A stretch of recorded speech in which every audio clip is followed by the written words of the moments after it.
So if a government comes in and steals from the farmers and takes their farm, it then disincentivizes that farmer and future farmers from owning their property, producing, and therefore disincentivizes production for the future. That hurts society. That hurts everybody. Okay, welcome back for another episode of the Post Money Plan podcast. My name is Dallas Post, and I am your host for the show. My goal with the Post Money Plan is to liberate you from financial oppression and empower you to build selfless wealth. On the podcast, I explore all things personal finance, economics, and investing related. If you want to know more, you can find me at postmoneyplan.com or search the Post Money Plan in the iTunes podcast app or in Google Play. If you want to learn to save money without feeling like you're giving up your lifestyle and would benefit from a much more hands-on approach, you should sign up for my one-on-one financial coaching program at savepainfree.com. All right, on with the show. I'm here with Eric Benzenhoefer. We are talking all things liberty today. Yeah. And pastries. And pastries. And pitchforks. Yes. Recently, there was a Supreme Court decision about another cake incident of someone not wanting to bake a cake for people based on their sexual preferences, and that went through the whole system and caused a kerfluffle, and is now a ruling that seems somewhat in a different direction than things in the past, and so there's some debate on that. Do you want to comment on the situation at all? Yeah, first, I'd like to know that there are some good resources out there that both Dallas and I enjoyed. One was Part of the Problem with Dave Smith. He had a nice podcast on this. And also a guy named Matt Christensen, who has a YouTube video, two of them back to back. And they really break down this issue from both a rights perspective. What right does somebody have to discriminate against another human being, deny them service? And then also the practical aspect of it, because if you don't really care about natural rights or you don't think there's any absolute truth, then practically how do these things work out? They cover a lot of that. So, or did you want me to give just a rundown of what exactly happened? Yeah, that's what I was referring to. Oh, okay. Missed that mark. So there was a couple. They wanted a cake for their wedding. It was a homosexual wedding, and the one who was making the cake said, I don't want to add to your celebration. I don't want to bake this cake. And so some people said the cake maker was just denying service, and that was his right. Other people are saying that because his cakes are artistic in nature, then that is actually an expression of his freedom of speech. So he was exercising that right. And it went all the way to Supreme Court. The couple sued the baker, said, you have to bake us a cake. He said, I don't. They went through courts and courts and finally got to the Supreme Court, where they were faced with a good why in the road. What do you really believe about liberty, Supreme Court? Do people have a right to their own services? Can you force people to work for you? And instead of making a decision on that, the Supreme Court did not. They made what's, I guess, called a narrow decision. The vote wasn't narrow. It was the vote was 7-2 in favor of the cake baker. That said he was well within his rights to deny service, and the state of Colorado was wrong to prosecute him.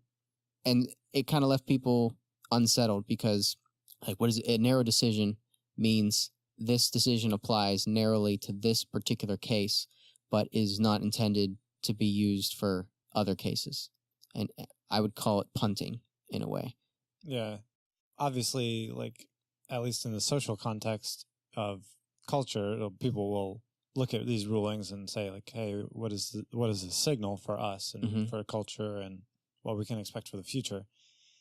I personally think the whole situation is very inconsequential in just the situation itself, but it signals to a much greater whole of rights and property and ownership and all those kind of things.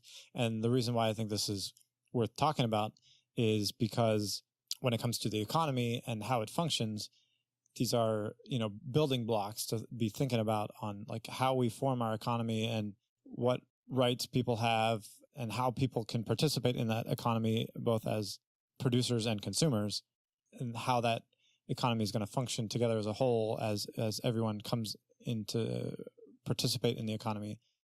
So that's really what I want to be talking about, is just where the rights come in versus obligations, rights versus obligations, and the difference that plays out versus, like in a truly free market system versus in a mandated, potentially communist system where you're no longer having free choices in a lot of the economic activities that you're undertaking, but rather having to do things because you're told. I mean, I think we both really think this is valuable or important, is because of the prosperity which a system produces in the long run and what people are naturally entitled to in terms of life, liberty, and pursuit of happiness / property. Right, yeah. Pursuit of happiness, which a lot of people say derived from an earlier document which said property. That was a fancy way to say you have a right to your property. Yeah. But they definitely should have said property if they meant property. Not saying they didn't mean it, but that was a mistake not to just put it in there.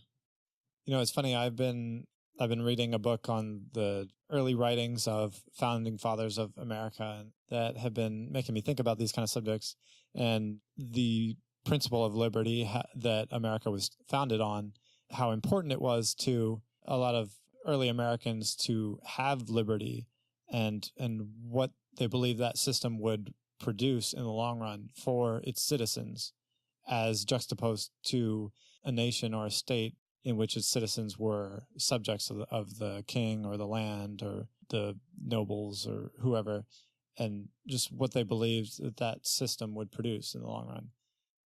It's interesting because they seem to have a lot of foresight as to what the future might look like in terms of that prosperity.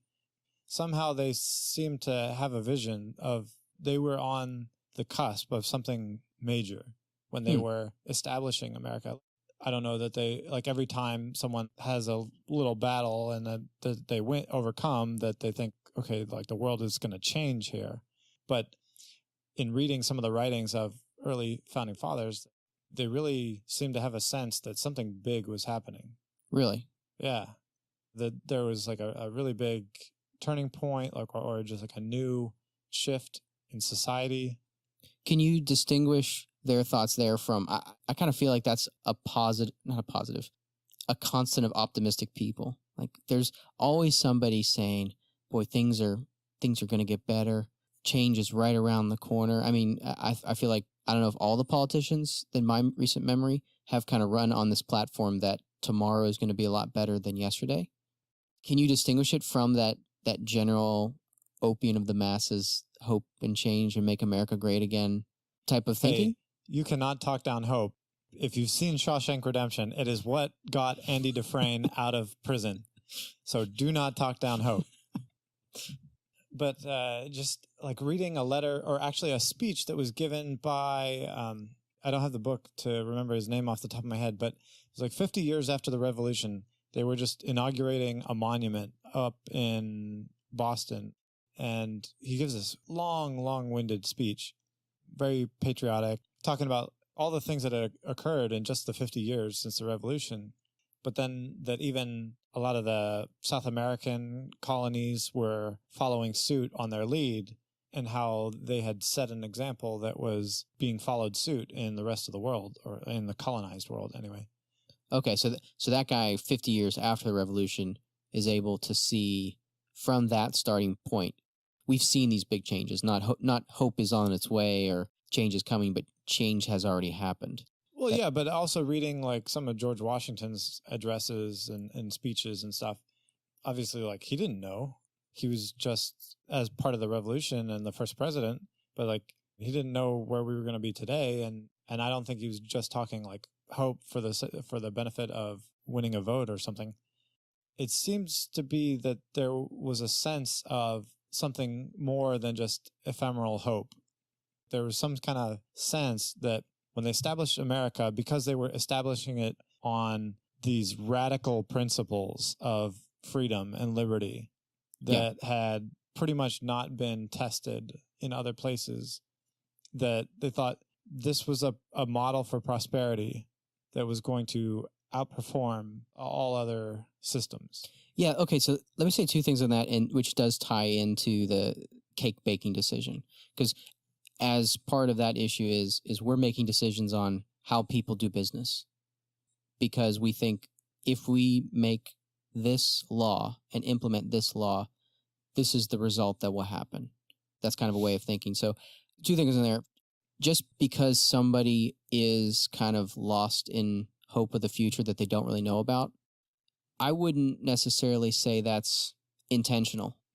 There's a dynamic where people who can be forward thinking and think big picture and be optimistic can just naturally rise to the top, can become a general, can become president, and then they're up there speaking and you say like, well, what's to come? And they're thinking, these great things are coming. And maybe they're right, maybe they're not, but that's what has always worked, but it's also what they believe. So it's not really a lie. I think there's also politicians who have picked up on this and they're just liars. That's how they get elected. So that's one thing.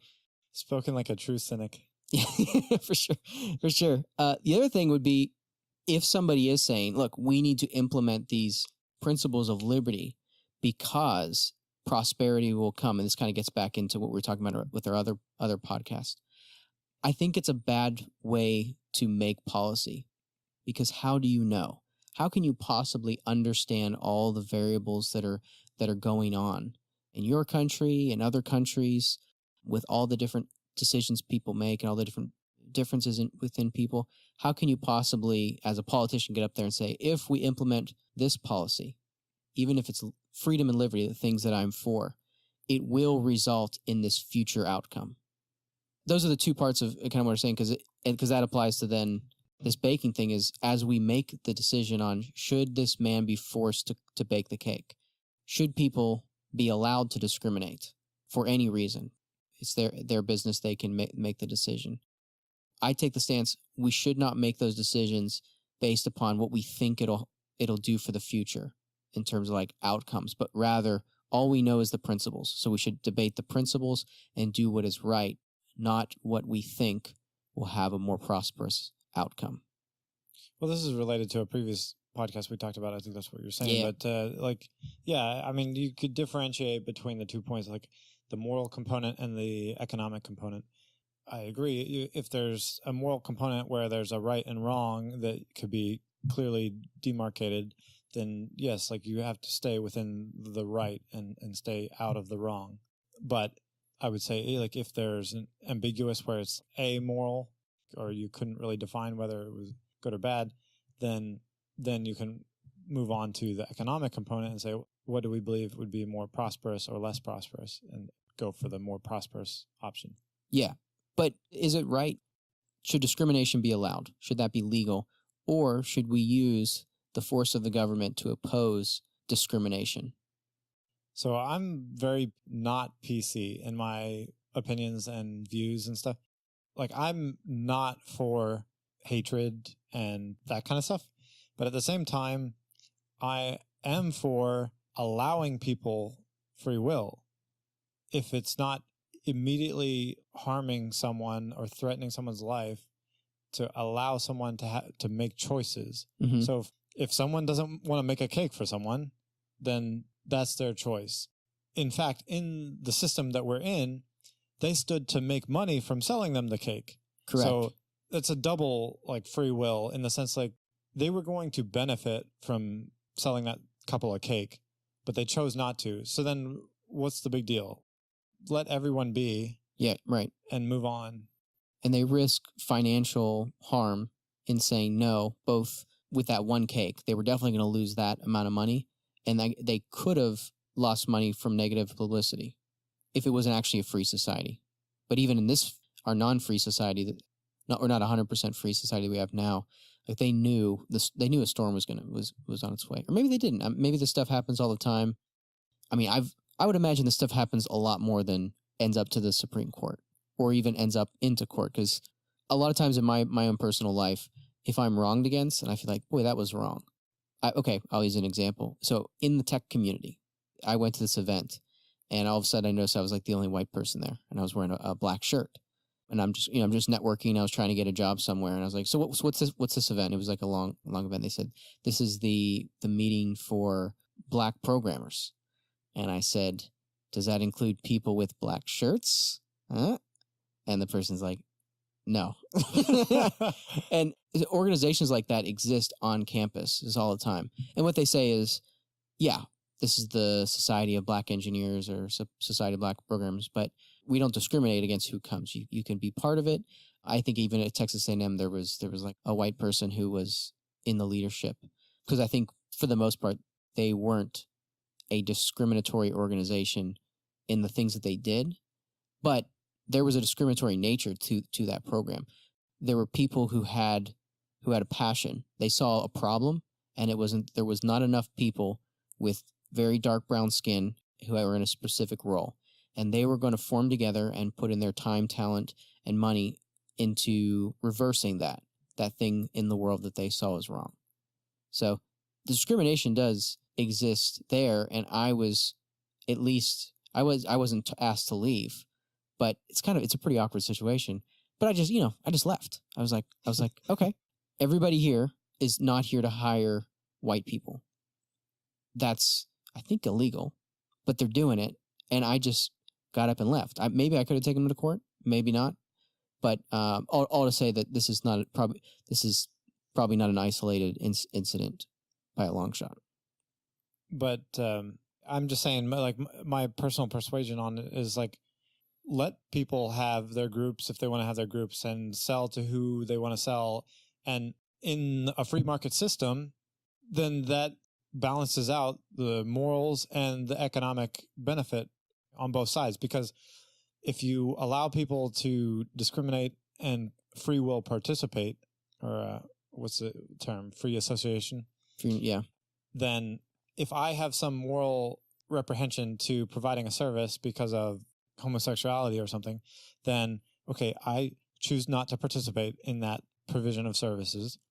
And then me not providing that means I don't get that profit. And then if you reduce the supply of something, okay, and the demand stays the same, the price will go up. Yeah. If the price goes up, then it incentivizes more supply. Right. So if there's someone who doesn't want to provide a cake and the people still want to buy a cake, then the other cake makers can either make more money from the cake, right, or it brings in new cake makers to bring the price back down. They can run an anti-discrimination special, which economically they could charge more because now the supply's choked. My point is, like, in the long run, the market would balance it out. Correct. And it would just redistribute it. So then the person who has a moral reprehension to a certain service or providing a certain service then just like takes a smaller piece of the pie. Yeah. Or a smaller piece of the cake. Hey, zing. Yeah, it almost creates a demand for something you didn't even know existed. Because, like, let's say someone comes and they're a homosexual couple and they storm into a bakery and they say, hey, are you going to refuse me service because of the type of wedding I'm going to have? And this baker was like, what? I didn't even know that was a thing. But after they explain the situation, this person discriminated against you, they wouldn't sell. And this now baker number 2 is like, okay, I'll sell you the baker. And then once that transaction is done, maybe it's like a really expensive cake because it was like a fancy wedding or something. Now he's got this economic incentive to think, oh, maybe I need to put money into something I didn't know would add value to my business, which is a sign that says we do not discriminate. And so yeah, there could be that outcome the market could push that outcome. But let's say, Dallas, it doesn't. Let's say that the whole community bands together. Like there's a hardware store in rural Tennessee. Did you see this? No. After that Supreme Court case ruling came, and it was narrow. I think the Supreme Court people the justices were even pretty clear that like this does not apply to everybody. And in fact, if this were to happen today in Colorado, the reversal would have happened. They made it clear that this was not a broad ruling, but this guy went and put up a sign in his hardware store that said, "We don't serve homosexuals in a harsher way." He didn't get ostracized in his community. And when people blasted that story, they said, "Look, see, this is what happens when you don't take a stand against discrimination. It emboldens those Trump voters to do crazy stuff with their own hardware store." But what happened, and Matt Christensen did a good piece on this, where he said, actually, it didn't. This guy has had this sign up for like 3 years. It kind of comes and goes. So it's not like this came about, this created something new. This has been there for 3 years. And so for 3 years, this community has known about a business that practices discrimination, but they have not stamped it out. So it could be that a homosexual couple in that community, because it's a small town, could have to drive like an extra 50 miles into the city to get their hardware. No economic, instruments? Whatever the tools are. The market didn't work in some part. This guy's still there. What if somebody had to drive an extra 50 miles and the economics didn't work as planned, as you hoped? Would that be a reason to bring in a law to ban it if people could be without services? Because remember, this is hardware, this is nails and cakes, but what if it's hospitals? Yeah, I mean, I don't feel that it's right that you would obligate someone to do something against their morals. So regardless of the economic content or situation. So to compel someone to do something or not do something, which is in direct contradiction to their moral convictions, is a violation of their consent, their free will, their liberty, which, is not okay.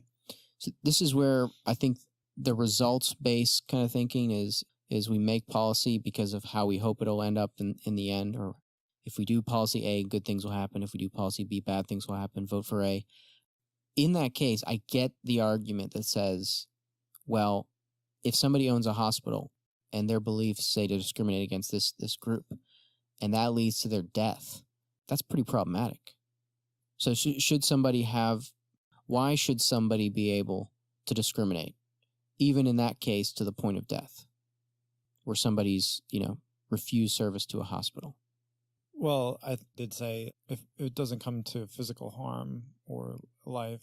So in that example, that doesn't sound acceptable. Okay. Because you're causing someone loss of life. But it's easier to think about as just like a small business. So if you're starting your own little small business and you're hiring your first person, you probably want to be pretty discriminatory about who you hire, and you don't want it to just be anybody. Yeah, I mean, if it's some big international conglomerate, at that point you're like whatever. But your own small business, you're hiring your first person, which you're going to be spending all your time with. Yes. You care very much who that is. You want them to be qualified. You want that to get along with that person. So, of course, people are going to discriminate. You're not living in a human world in reality if you think people don't discriminate to some extent. Even with all the laws that we do have in America, you don't think companies discriminate against young people because they're young? Of course they do. Oh, absolutely. Absolutely. Or any number, or old people because they're old, of course they do. They're not going to say it because then they get in trouble, but it's reality. Sports is a fun place to look for discrimination. Just in these conversations we have where it's so certain, it's so wrong to discriminate for age. They do it all the time. I mean, people get cut because they're old. They hire more people because they're young. There's teams like the New England Patriots who seem to intentionally discriminate against young people because they find that they're not mature enough. They don't have enough knowledge. And I feel like people give them a pass because they make so much money. And so somebody gets cut because they're old, fine, they've already made a bunch of money. So what if this couple was really rich? Would that change the situation? I think from a sports fan perspective, I think that's the way we treat sports athletes. We don't say their age discrimination. So maybe if this couple had enough money to order in a cake from anywhere in the world, we would have just said, whatever. If you have enough money, then it's okay. But just getting back to your original line of thinking. Yeah, so I think a lot of these results-based arguments fall apart. Not in practice or not an example only, but I think a lot of the results-based way of thinking pales in comparison to taking a principled approach. I think it doesn't serve us well because you don't know what impact all of your decisions will make. So I think we should focus instead on what we do know. So I've got some questions that I think could help you sort through not only this cake debacle, but ones in the future. So my questions are, who owns you, who owns your property, who owns your consent, which is a big deal in this case. And then the one that's, I think, is always ignored is, when do we as a society use violence and force to solve a problem? Where do you want me to start? Let's start from the top. Who do you think owns you? So I'm going to be difficult and say, I think God owns me. Mm-hmm. And in that sense, I am not my own, and therefore need to be acting not just on my own will, but on God's will. Yeah. Then that means there may be some things where my will contradicts God's will, and I have to concede my will to God's will. But maybe that's too... Why does God own you? I believe that in accepting Jesus as Savior, then I am bought with a price. Okay. For my redemption. And in that sense, I become a slave or a servant to God because I've been bought. Okay. Then in that sense, I am to do my master's will. And then like my own will doesn't really matter anymore. My point is that in accepting him as Savior, but also making him Lord, like when you say, like, you are my king, then I am ceding my will over to his will. Does God own atheists? Yes, but he allows them not to, like in our American system, we say that the government is by the people because we give the government the power. Yeah. But the way things are now, it's like we couldn't take it back. Yeah. But I'm saying in the spiritual context, God allows us to not give up the authority. So an atheist says, like, no, I am my own master, and that's it. God allows that person to act freely. Yeah. Yeah, I think a little bit from the topic of government and how we can live peacefully with everybody. Or I think should be a good role of government is how can we maximize peace amongst people. Yeah, that's a principle that I think a lot of people can adhere to. Property rights derive from creation. So if you put in the effort, the labor to create something, then you have the right to do as you say with it, which is essentially what property rights are. In that sense, that's what I was kind of alluding to with like God owning or having the rights to what he wants with people. Okay, yeah. Which is kind of what that alludes to in the Declaration of Independence.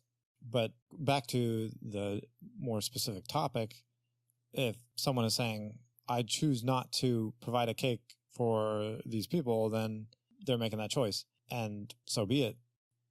In more recent history, we as a society have said that some of those discrimination rights are not okay because there was a lot of like segregation type discrimination that was in place back 50, 100 years ago. Yeah. And society has moved in such a way as to say that this was not okay, and we need to safeguard against these kind of natural discriminations that are taking place and compensate for them to make sure that things are more fair and level for all people. So I don't really have a good answer in the sense that I do think people should have free will, but then like there is dangers that you can get a majority of people to gang up and do antisocial or harmful things to other people or a minority. Yeah, so maybe we can jump. We agree that the state doesn't own you, and therefore they don't own your property, and therefore they don't own your consent, your decision, your ability to associate, all those decisions. Unless you belong to Mother Russia. And I think that explains, we could agree on that, but I think that's the root of the divide in the country, is there's a lot of people who believe that, no, you are a product of this state. You are a product of this community. It takes a village to raise you. A lot of the famous stuff Obama was quoted on, you didn't build that, Any business, because there's a publicly funded road, that business belongs to the community, because without that road, they couldn't have gotten their flour and their frosting to make the cake. So this is the other way of thinking, that the collective owns everything. And if they own you, because you couldn't exist without them, then they own whatever that the state has enabled you to produce, like your cake and your business. And therefore, the decisions that you make with all those things, your body, your property, and your business, and your consent, well, that all belongs to the state anyway, because without it, we're just throwing arrows at each other. I think that's kind of the other worldview. So maybe I'm going to throw a wrench in the momentum of where you're trying to go. But let me ask, what is the angle of how you like to establish your values and perception on different topics and to build up principles? Yeah. Because I'll give you mine. The angle that I like to take on any of these like economic principles for like building society and how society should be structured is incentives to produce outcomes. So in these kinds of questions, to me, it's a matter of what incentives are going to produce the desired outcomes, and then try to work from there as to set up incentives in society to produce those desired outcomes. So, for example, if we want society to produce lots and lots of cakes and for all the people to get the cakes, then we want to incentivize cake production. Mm-hmm. So then what system enables lots of cake production? In a nutshell, like that's why I believe in the free market, because I believe the free market incentivizes lots of cake production. Yes. So I come from the angle of ownership, because to incentivize, like to subsidize, let's just say to do something like, to do those incentives, you have to own things. And if you don't own it, then you can't use that to incentivize. That's one part. To answer your question, I come from the angle of what's right, and then I don't care about anything else. / I don't think people know as much as they claim to, so I'm not as interested to know what the plan is, unless you own the stuff that you're using to implement the plan. I completely agree that property rights are a great motivator, an incentive to produce certain outcomes. But that's kind of my point, is that incentives is really, you start with values. Values give you desired outcomes. Desired outcomes, you can then start to think about incentives, and then you put in place incentives from those desired outcomes that are coming from the values. Does that make any sense? So you're saying the incentives that you want to implement come from a certain set of values? Yeah, they originate from values, yeah. Okay, I think my values prevent me from implementing a lot of incentives. Like the most simple one would be, I think you own you because God gave you life. The state doesn't own you, so you own your money. And since you own your money, the state can't take it to incentivize wheat production for the expansion of cake production, even if they really wanted to and thought that the key to life and happiness for all and all the different values that we want would come to fruition if people had more cakes. If they have to violate that initial value, then they can't run their program. But I assume you feel the same way. So maybe I should ask, what are your values, and what would be different that would cause you to go down the road of, we got to start doing these incentives?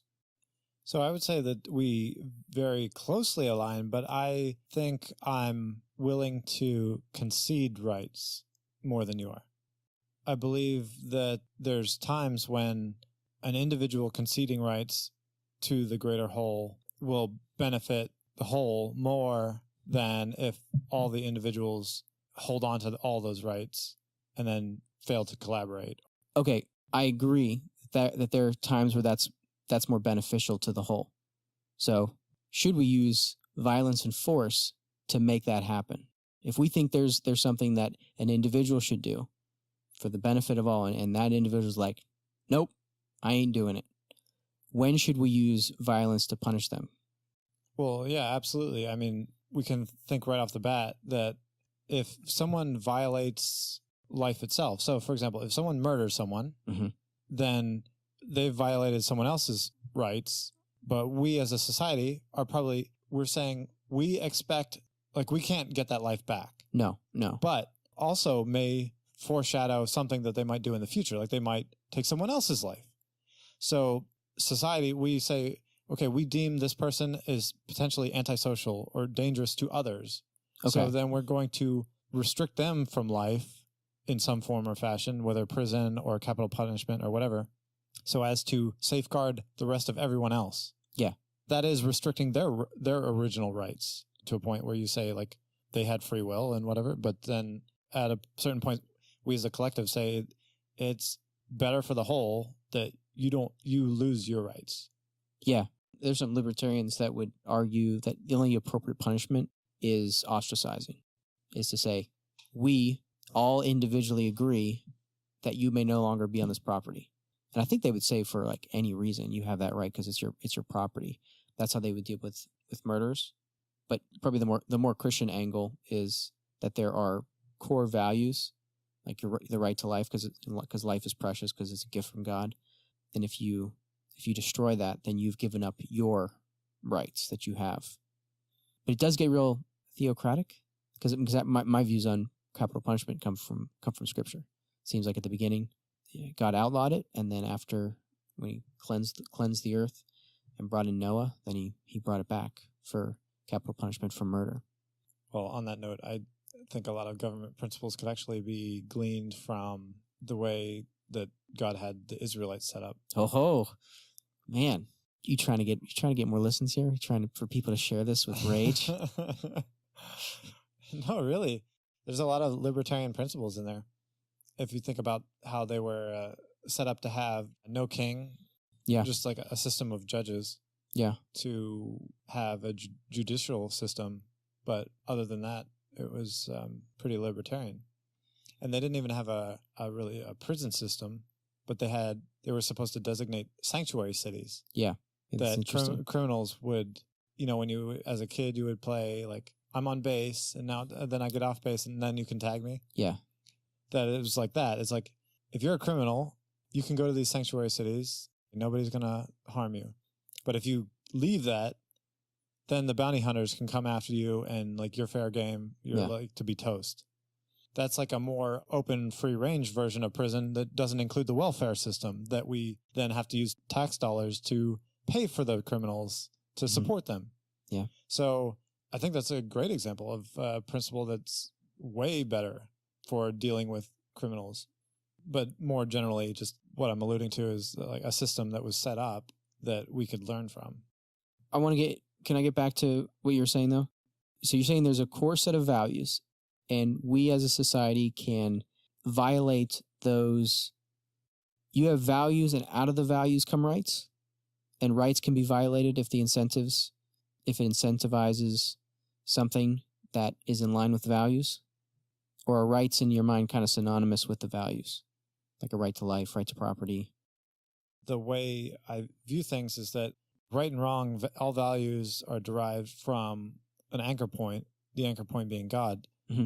So then all values are derived from God's will, God's desires, God's character. I believe that God has good intent for humanity and wants humanity to prosper. And some of the values and commandments and things that have been conveyed by God to society have been simply for the benefit of humanity. If it's going to be detrimental for society as a whole, for people to be running around killing each other and stealing from each other, taking each other's wives, doing all those kind of things. So if you set boundaries, which is restricting free will, but you set boundaries on those things because it's actually going to be for the benefit of the whole.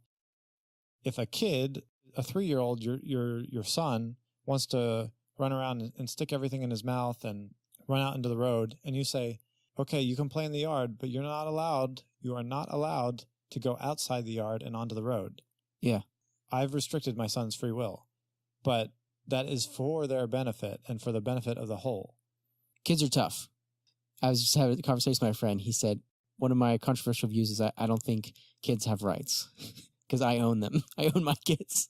And as you talk about that from a libertarian, there is an interesting discussion there. So as an example, because you said we should restrict people's rights because you won't, you can't kill people, you can't steal from people. But I don't think most people would consider those rights derived from what is true. Like having a right to your property means that theft is wrong. Theft is wrong because that property belongs to somebody else. So nobody has the freedom to steal. In fact, it's the opposite. You know what I mean? So it's not a restriction of somebody's rights to tell them you can't steal. Does that make sense? I hear you, but I would argue to differ. Like full freedom would be literally like you do whatever you want, whatever you feel like. Correct. So this is not full freedom. I don't think any libertarian really believes in full freedom. They believe in natural rights that brings an order to society. That living amongst one another means that you recognize that you are valuable, that you own yourself, you own your property, and you have to recognize that as you want those things for you, you have to respect that from everybody else. Yeah, I agree with that. Like I say, my perspective on it is just that in God's wisdom and in the wisdom that we can see looking back on the history of humanity, is that if you allow people to steal, for example, then it can case in point, systems where a communist government stole from its citizens. Yeah. So if a government comes in and steals from the farmers and takes their farm, it then disincentivizes that farmer and future farmers from owning their property, producing, and therefore disincentivizes production for the future. That hurts society. That hurts everybody. So in God's wisdom, he knows that if people are stealing, then people are disincentivized from owning things, and the incentive of owning things is safeguarding it and trying to make it better. Mm-hmm. So stealing is bad. Dallas, did you just get on the taxation is theft bandwagon? I feel like you just did. Theft of any kind. Let me not be combative, because I think there's a point. Let me see if I understand what you're saying is libertarians would say the communist stealing from people is the same exact thing as any taxation.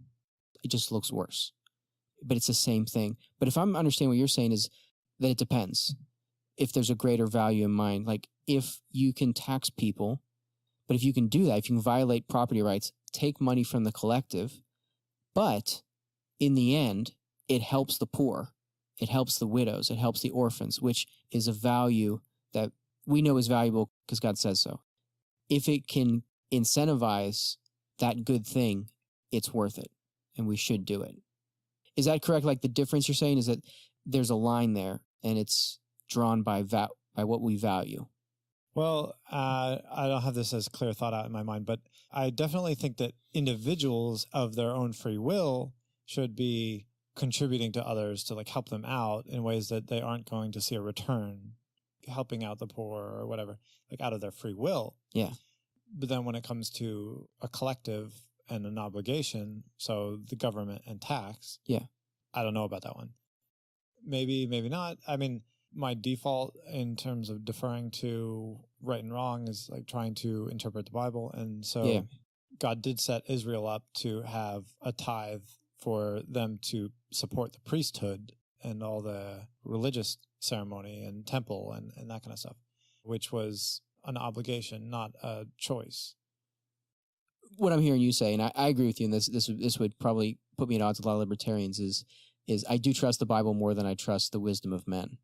So that's why I believe in, if there's this clean logic, libertarian logic of why capital punishment shouldn't be allowed, I'm still going to go back to what God told Noah, because I trust the Bible more than I trust my easily deceivable self and everybody else who's easily deceivable.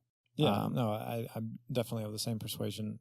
I was actually thinking of this today. I was thinking about in religious schools, there's just like debates on like how you should be interpreting scripture. Some people defer to certain things over others. But in terms of my hierarchy, I think people rely too heavily on logic in interpreting scripture as opposed to scripture interpreting itself and history or evidence. Okay.